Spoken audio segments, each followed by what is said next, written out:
Mă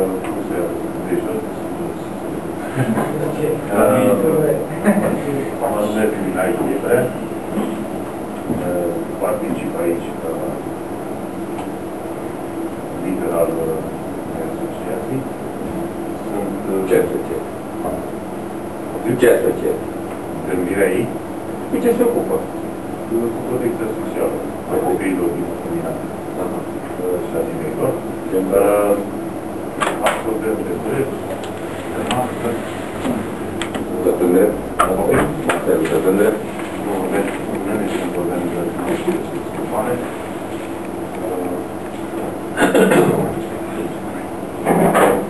Sunt inițiator a multor proiecte de ecologie, atât montană și ecologie în general, așa. Participam la multe proiecte în Elveția de scouter, de cercetași și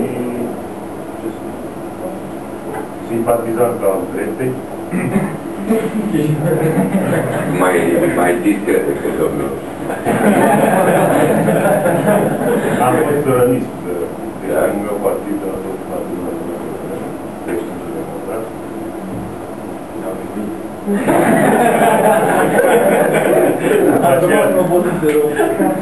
După aceea, datorită funcției publice, a trebuit să renunț la partid și doar simpatizat atunci. Dar sunt convocat. Mai era cineva? Da, a venit.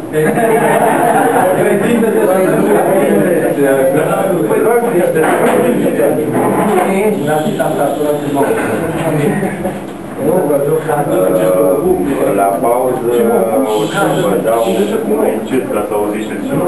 la pauză o să vă dau un curs, dar nu l-aveți de la mine, că nu știu cum e cu copyright-ul și cu astea, dar probabil nu scapă funcție dacă jos și puteți să vă trageți pe calculator și asta. E un curs foarte bun scris de Miroiu la Facultatea de Științe Politice în București și mai că să e tare de tot analiza politicilor publice, un curs de introducere în analiza politicilor publice și mai ales pentru cei care vor să facă politică sau să simpatizanțe unor partide. E o lectură foarte interesantă și o să fac referire destul de des la cursul ăla și o să vedeți diferența sau o să încercăm să lămurim un pic diferența sau asemănarea sau legătura dintre politică și politici publice, ce numesc englezii politics și policy. La noi e cam barcă treaba, se confunde foarte tare lucrurile, deși asta e.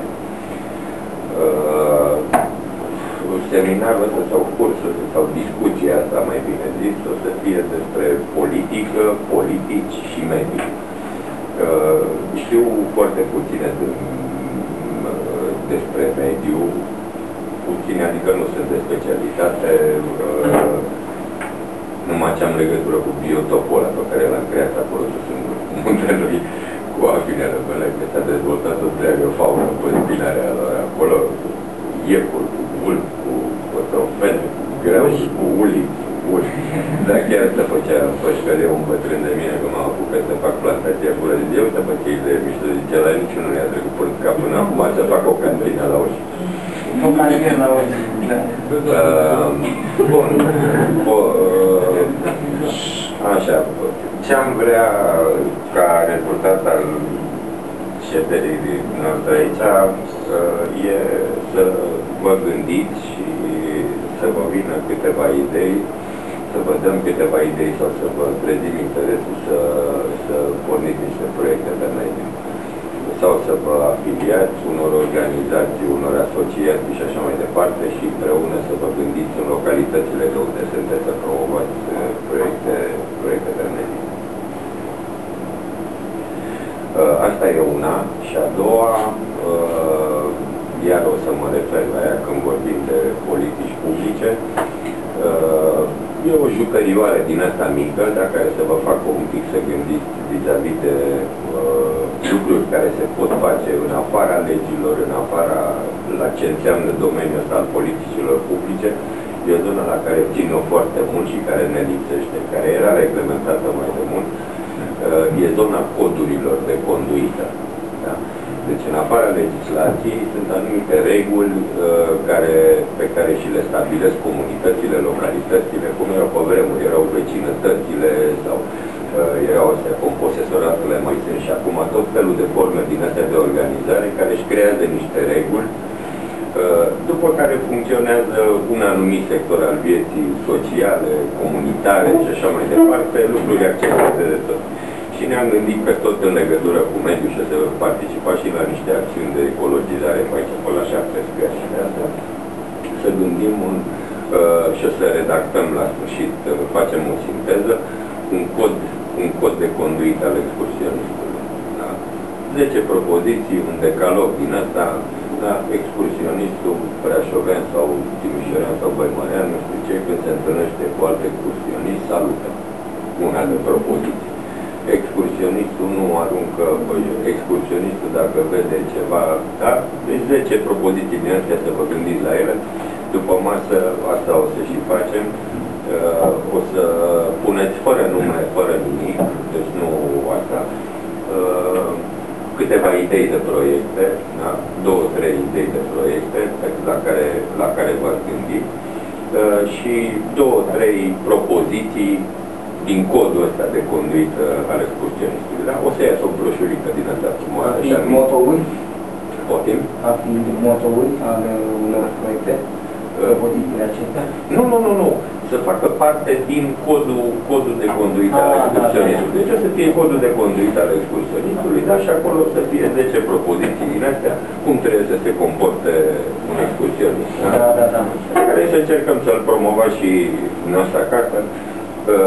Apropo de coduri din astea de conduită, de exemplu dar nu l-ați cunoscut încă pe Săică Enache, e tata lui Alex. Cu el discutam, spre exemplu, un cod de conduită al șoferului brașovean, dar dincolo de legislație și de toate chestiile astea, sunt anumite reguli pe care putem noi să ni le stabilim în oraș.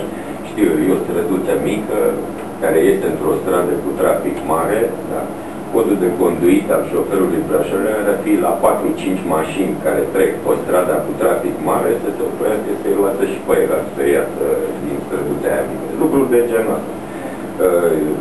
Da, nu, e și în legislația asta cu claxonatul, dar stă lumea cu mâna pe claxon și bine, dar trece peste asta că nu are legătură cu mediul.